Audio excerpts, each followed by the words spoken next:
You know what I'm saying? Like, it's like tinfoil, but way better.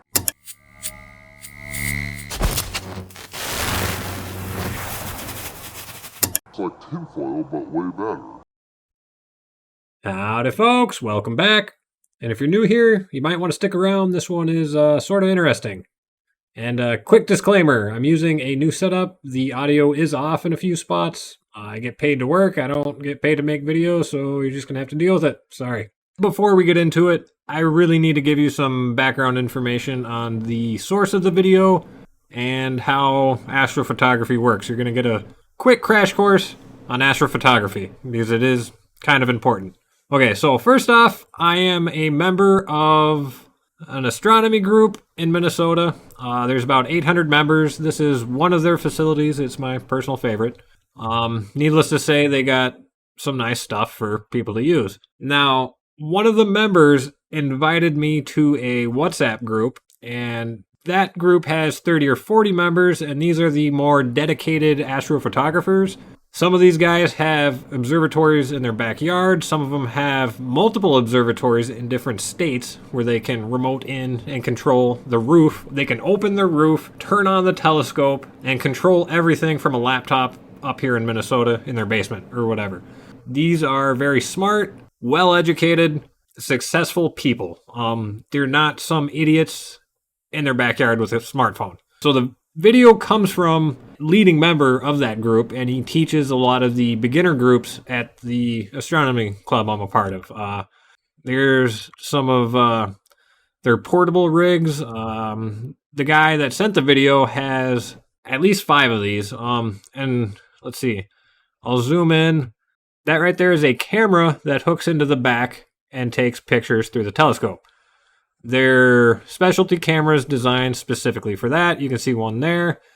These ones attached to the little scopes is something different. We won't get into that much detail, don't worry. Here's a picture of 4 of his rigs in use. So needless to say, this guy knows what he's doing. This is a passion of his. He's traveled around the world to take pictures of stuff in the sky.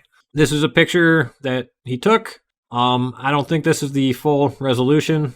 These are all pictures he just shared on WhatsApp, so I'm sure it shrinks it. But needless to say, that's a pretty awesome picture. Okay, so now that you have a little background of the source of the video, we need to talk about how cameras sort of work. So this right here is a picture I took just driving down the road with my camera mounted in my truck.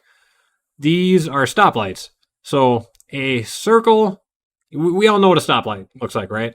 So when you have a long exposure and you have a dot or a circle, and then you start driving with the camera, the shutter open, taking a picture, you get lines. So little dots turn into lines. That's just how long exposures work. Here's an example of one that I took many years ago.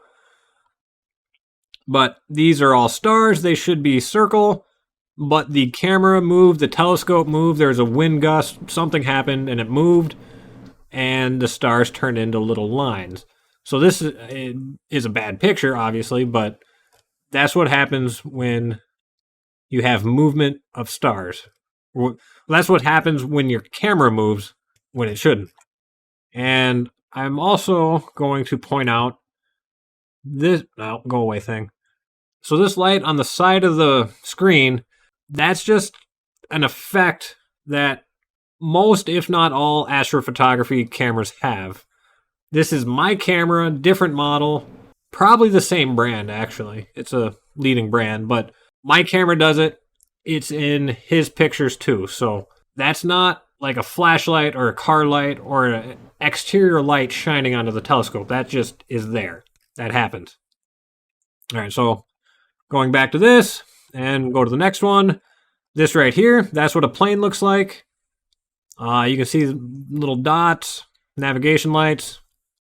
That's the same plane, but it turned the landing lights on, or headlights, or whatever you want to call them. It's brighter. You can still see the navigation lights.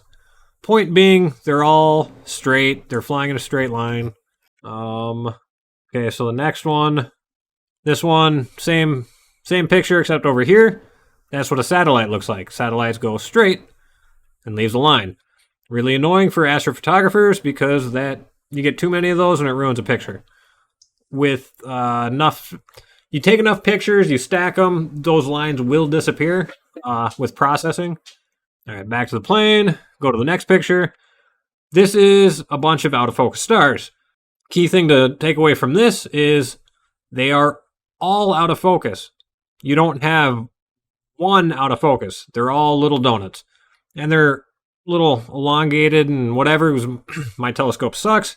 Beside the point, there you can still see that is mostly all the same. So if it's out of focus, everything's out of focus.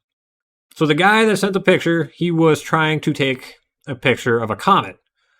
I forget which comet, but this is a picture of a comet I took a year ago. I don't know. Doesn't matter. I took this picture. I forget how many pictures this was, all merged together and, stacked and edited. This is the final result of a comet picture. I do not know where the individual frames are, but I guarantee you they don't look as good as this. I'm not saying this is a great picture, but it is better than just a single picture.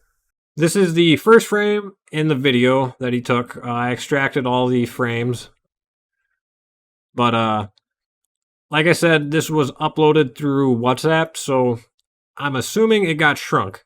I'm guessing he has the full resolution image on his computer, but it won't give us any more details, so I'm in a couple pixels, whatever, doesn't matter.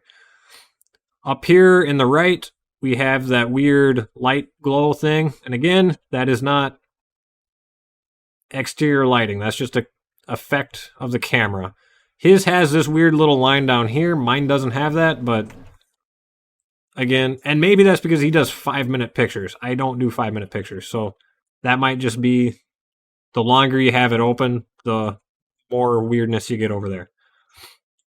So this little dot right here, this one right here, that's what he's trying to get a picture of.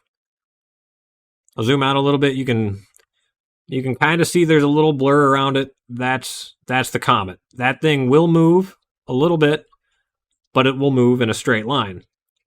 It moves out of sync with all the stars because it is a comet. It is closer than all those stars, and it has its own orbit. It will move differently than the stars. Planets do the same thing, and the moon does. The moon will pass by stars and whatnot. That's normal. This is the oddball object. So we have, it looks pretty much just like that star, except it has a ring around it. That is not normal. No other star has a ring around it. Yeah, the comet down here has a little fuzz around it. That is what it is. And I will point out this star right here, that X shape, that means that star is in pretty much perfect focus. If that X was at a different angle, it would indicate that it is out of focus. But he did a really good job focusing this, and I'm going to assume he had an autofocuser. So a computer focused the camera for him. So all these stars are as in good as focus as anyone's going to get. Now when I play the video, the stars do jump a little bit on a couple of the frames.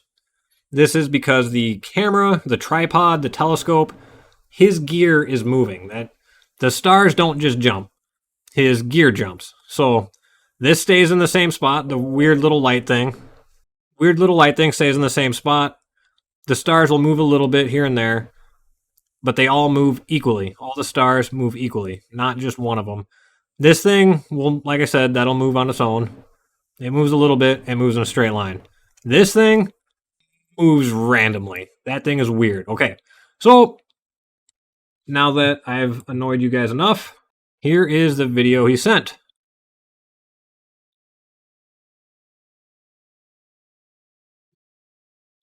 And maybe I should specify, these are 5-minute pictures. And there's a total of 9 of them. So 9 times 5 is 45. That means 45 minutes went by during this 3-second clip. And I'm playing this back at normal speed, okay. So this is the speed that he sent it to me at. And you can you can look at this star right here to kind of judge how it's moving. You notice none of these other stars get closer to other stars. They move together. The stars move together. They should not be getting almost like touching or overlapping. And you can tell that it jumps up, down, left, right, up. That's not a straight line. You can see some of these other random flashing lines. Those are satellites in those frames. That's normal. They're all going straight. They're in one frame. They're gone.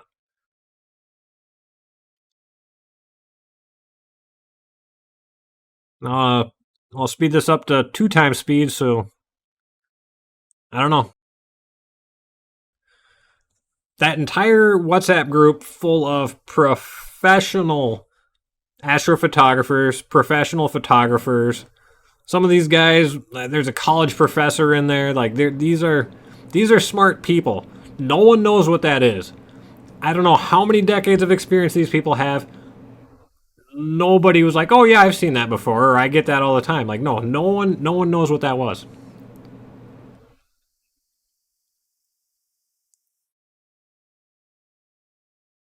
And it's obvious that whatever it is has a light source. It is pretty bright considering.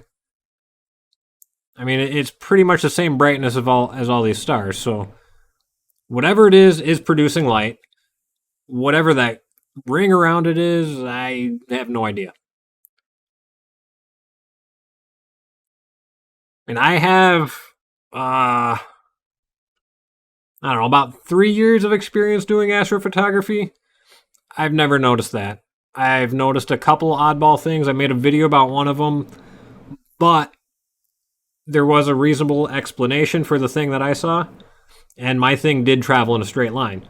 So, straight lines are less exciting than erratic movements. Things in space orbit, they go in a straight line. That's normal. That's erratic. And 45 minutes.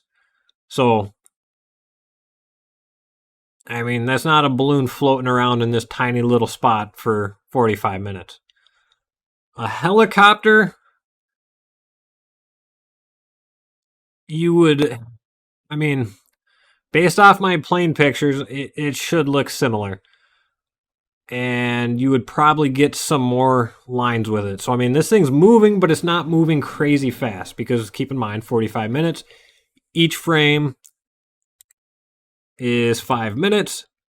So, now I slowed it down a lot. There's not much elongation happening in each frame. So, there you go. I have no idea what it is. Definitely not proof of aliens, I realize that. But it 100% is a UFO. That is abnormal as it gets. And again, experts, people that are experts in this field have no idea what that is. So, it is 100% a legit UFO. Anyway, that's all I got for you. I wish it was, high def, broad daylight, 10 feet away, perfect footage, but I take what I can get, and this is pretty interesting, so it's not the best, I'm sorry. But, as always, thanks for stopping by. Stay safe.